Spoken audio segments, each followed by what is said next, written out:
Bismillahirrahmanirrahim. Assalamualaikum warahmatullahi wabarakatuh. Perkenalkan, nama saya Muhammad Al-Farizi. Saya di sini akan menyampaikan materi mengenai i'tikaf, yang mana dengan i'tikaf hati menjadi tenang. Materi tentang i'tikaf ini merupakan materi pelajaran fikih kelas 8 Madrasah Sanawiyah pada bab 4.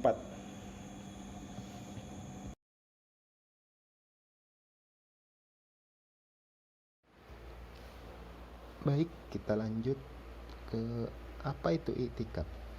Kita mungkin sering mendengar istilah i'tikaf dan kita sering mengidentikannya dengan kegiatan berdiam diri atau bertafakur di dalam masjid untuk beribadah, sholat, berzikir untuk mendekatkan diri kepada Allah.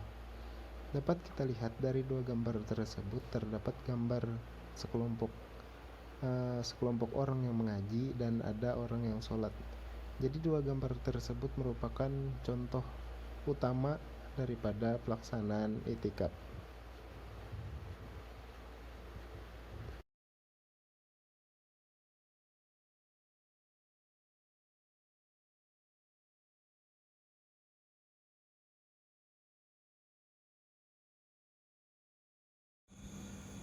Baiklah, kita masuk ke pembahasan yang pertama mengenai pengertian i'tikaf.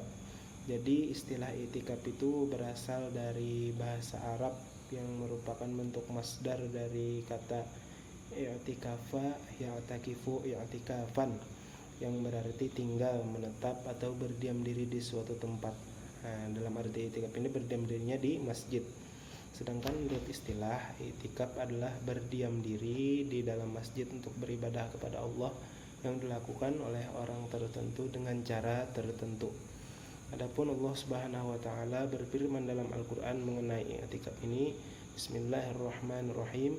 Wa ahidna ila Ibrahim wa Ismail an tahhira baitiya lit-ta'ifina wal-'akifina war-ruk'is sujud, yang artinya, dan telah kami perintahkan kepada Ibrahim dan Ismail, bersihkanlah rumahku. Maksudnya bersihkanlah rumahku di sini ialah karena di sini menujunya kepada Nabi Ibrahim dan Ismail, menujunya kepada Masjidil Haram. Tapi karena kita di sini sebagai umat Islam yang kita definisikan sebagai rumah Allah itu ialah masjid, maka kita dianjurkan untuk membersihkan masjid untuk orang-orang yang tawaf, yang i'tikaf, yang ruku, dan yang sujud. Terdapat dalam Quran surah Al-Baqarah ayat 125. Adapun Nabi Shallallahu Alaihi Wasallam juga bersabda yang artinya, sesungguhnya Nabi Shallallahu Alaihi Wasallam senantiasa beriktikaf pada 10 hari yang terakhir pada bulan Ramadan. Kemudian para istrinya beriktikaf setelah beliau wafat. Hadis riwayat Bukhari dan Muslim. Maksud daripada hadis ini ialah bahwasanya Nabi Muhammad SAW mengutamakan beriktikaf pada 10 malam terakhir bulan Ramadan. Apa yang dicari dari beriktikaf pada 10 malam terakhir bulan Ramadan? Yang dicari ialah malam Lailatul Qadar yang kemuliaannya melebihi malam 1000 bulan. Tapi bukan berarti kita beriktikaf pada 10 malam terakhir bulan Ramadan saja, tapi kita bisa melaksanakan i'tikaf pada setiap hari, pada setiap siang, pada setiap malam tanpa mengenal batasan waktu. Dan beriktikaf silakan laksanakan di masjid.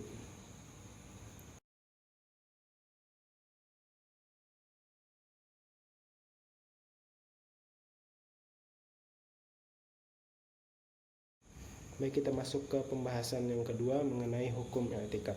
Jumhur ulama, sebagian besar ulama berpendapat bahwa hukum asal melaksanakan i'tikaf adalah sunnah. Dasarnya ialah hadis yang kita bahas sebelumnya, yakni di mana Rasulullah SAW beriktikaf pada 10 malam terakhir bulan Ramadan. Kemudian diikuti oleh istri-istrinya setelah beliau wafat. Meskipun ada perbedaan pendapat tersebut, menurut mazhab Asy-Syafi'iyah memandang semua i'tikaf itu hukumnya ialah sunnah muakkadah, artinya sunnah yang dianjurkan, kapan saja dilakukan dipersilahkan gitu. Namun bila dilakukan pada 10 hari terakhir bulan Ramadan, level kesunahannya lebih tinggi lagi. Kenapa level kesunahannya lebih tinggi lagi? Karena pada bulan Ramadan itu nilai ibadah dilipat gandakan. Pada bulan Ramadan itu nilai yang sunnah seperti kita melakukan ibadah yang wajib. Begitupun seterusnya, ibadah yang wajib akan lebih dilipat gandakan lagi oleh Allah Subhanahu wa taala manfaat atau hikmah pahalanya. Kita lanjut ke pembahasan yang ketiga, itu ialah rukun i'tikaf. Rukun i'tikaf ada dua. Yang pertama niat, yang kedua berdiam diri di masjid. Adapun niat untuk beriktikaf sebagai berikut: Bismillahirrahmanirrahim. Nawaitu i'tikafa fi hadzal masjid lillahi ta'ala. Adapun fungsi daripada niat ini ialah untuk menegaskan spesifikasi ibadah yang akan kita lakukan di dalam masjid.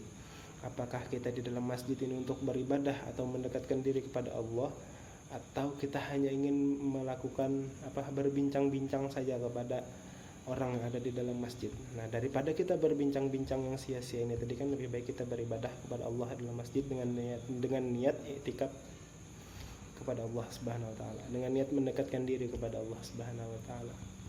Kemudian yang kedua, fungsi daripada niat ini ialah menegaskan hukum i'tikaf. Karena hukum i'tikaf ini yang awalnya sunnah muakkad tadi bisa berubah menjadi wajib. Kenapa jadi wajib? Karena apabila seseorang ini memiliki najar. Nah, apabila dia bernajar untuk beriktikaf, misalnya apabila suatu kebutuhannya ini terpenuhi, maka dia bernajar untuk beriktikaf di masjid. Iktikafnya selama 2 jam gitu. Nah, maka dia wajib melakukan iktikaf di masjid 2 jam, dan wajibnya itu dimasukkan ke dalam niat iktikafnya. Jadi seperti itu fungsi daripada niat dalam beriktikaf di masjid. Kemudian yang kedua tadi ada rukunnya, yang itu berdiam diri di masjid. Nah, berdiam diri di masjid ini lamanya minimal itu seperti kita tumakninah di dalam sholat. Nah, menurut sebagian ulama, lamanya tumakninah dalam sholat itu seperti kita membaca tasbih. Nah, entah itu sekali tasbih atau 3 kali tasbih gitu. Nah, maka apabila sudah tercapai lamanya kita membaca tasbih tersebut di dalam masjid, kita sudah membaca niat i'tikaf, maka diamnya kita di masjid itu sudah dicatat sebagai i'tikaf kepada Allah Subhanahu wa taala. Adapun pembahasan yang keempat ialah syarat orang yang boleh melakukan i'tikaf. Yang pertama itu ia beragama Islam. Jadi apabila orang Islam, maka dia bisa melakukan i'tikaf di dalam masjid. Yang kedua, apabila dia baligh atau mumayyiz. Jadi baligh itu ialah dia sudah dewasa, atau bagi yang laki-laki sudah mengalami mimpi basah, bagi yang perempuan sudah menstruasi. Adapun mumayyiz ini ialah apabila seseorang ini sudah bisa membedakan antara hak dan yang batil, maka dia sudah boleh melakukan i'tikaf di dalam masjid. Kemudian syarat yang ketiga ada berakal sehat. Syarat yang keempat suci dari haid dan nifas. Selanjutnya juga nanti ada suci dari janabah, atau orang ini tidak junub. Karena orang yang haid atau dalam keadaan haid, dalam keadaan nifas, dalam keadaan junub tidak diperkenankan berada di dalam masjid. Nah, oleh karena itu orang yang boleh melakukan i'tikaf itu harus suci daripada haid, nifas, dan junub. Selanjutnya ada suci dari hadas besar atau janabah tadi, seperti yang saya jelaskan sebelumnya. Selanjutnya kita masuk kepada hal-hal yang membatalkan i'tikaf. Jadi hal-hal yang membatalkan i'tikaf itu yang pertama ada berhubungan suami istri atau bersetubuh. Dan mungkin berhubungan suami istri ini juga ya tidak mungkin ya, tidak etis jika dilakukan di masjid. Karena apa? Karena masjid ini rumah Allah, tempat kita beribadah, mendekatkan diri kepada Allah. Kemudian yang kedua, hal-hal yang membatalkan i'tikaf ialah keluar sperma. Yang ketiga, gila. Yang keempat, mabuk yang disengaja. Yang kelima, murtad, keluar dari agama Islam. Yang keenam, haid. Yang ketujuh, nifas. Yang kedelapan, keluar masjid tanpa uzur. Jadi apabila dia sedang beriktikaf, tiba-tiba keluar masjid tanpa ada uzur atau kepentingan apapun yang mendesak, maka i'tikafnya menjadi batal. Jadi itulah hal-hal yang membatalkan i'tikaf.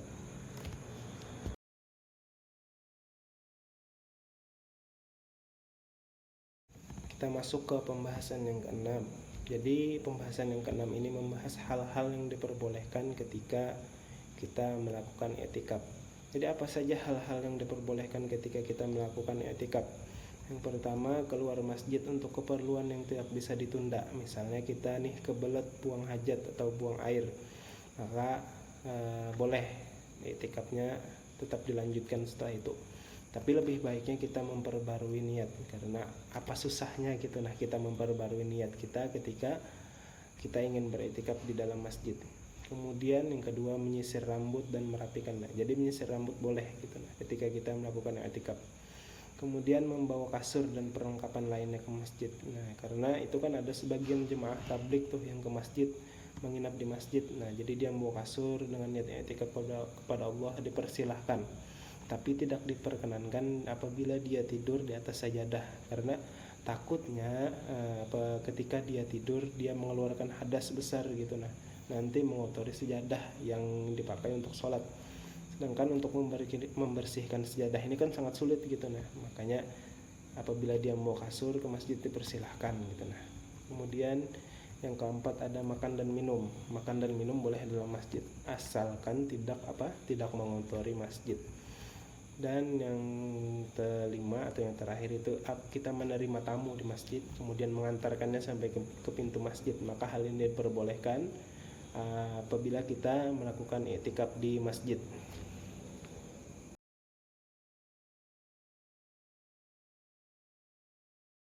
Nah, kita memasuki pembahasan yang ketujuh, yakni ialah amalan-amalan yang dianjurkan. Amalan-amalan yang dianjurkan ketika kita melaksanakan i'tikaf di masjid. Yang pertama ada apa? Sholat. Nah, jelas apabila kita ke masjid, tujuan utama kita pasti ingin melaksanakan sholat, entah itu sholat fardu ataupun sholat sunnah. Yang kedua, kita dianjurkan untuk memperbanyak membaca Al-Quran ketika beriktikaf.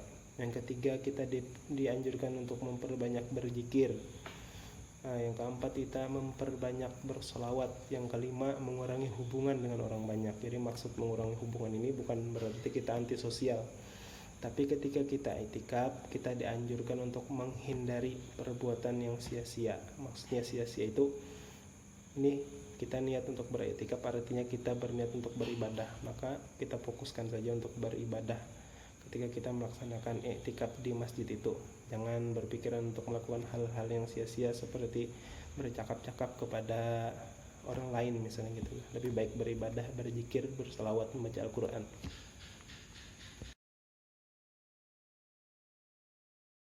Kemudian yang terakhir, kita akan bahas mengenai hikmah atau manfaat ketika kita beriktikaf di masjid. Yang pertama, kita menghidupkan kembali. Dengan i'tikaf hati kita akan kembali menjadi hidup. Hati yang awalnya mati terasa hampa gitu. Nah, ketika kita beriktikaf akan terasa kembali hidup. Itu maksudnya akan muncul harapan-harapan yang baik mengenai kehidupan kita di depan. Kenapa harapan itu muncul? Karena kita merasa diri kita dekat dengan Allah dan kita yakin Allah akan memberikan pertolongan kepada hambanya yang senantiasa mendekatkan diri kepadanya. Kemudian hikmah yang kedua ialah ada meningkatkan daya tahan tubuh. Kenapa demikian? Karena ketika beriktikaf, hati, lahir dan batin kita akan merasa tenang. Ketika lahir dan batin kita merasa tenang, maka imun tubuh kita akan naik. Nah, hal ini akan membuat daya tahan tubuh kita menjadi meningkat. Kemudian yang ketiga ada evaluasi. Evaluasi sini maksudnya adalah mengoreksi atau muhasabah diri. Jadi kita di sini bisa melihat pencapaian atau kekurangan diri kita. Setelah itu kita koreksi. Oh, misalnya dalam hal perbuatan baik dan buruk. Oh, dari masa lampau saya sering melakukan perbuatan buruk misalnya. Maka kita berjanji kepada diri kita sendiri gitu nah, bahwa kedepannya saya akan melakukan hal-hal yang baik saja gitu, dan saya akan meninggalkan perbuatan yang buruk sebelum yang saya lakukan. Kemudian yang keempat ada mendatangkan ketenangan dan ketentraman hati. Yang kelima, mendatangkan berbagai macam kebaikan dari Allah Subhanahu wa taala. Sekian, terima kasih. Wassalamualaikum warahmatullahi wabarakatuh.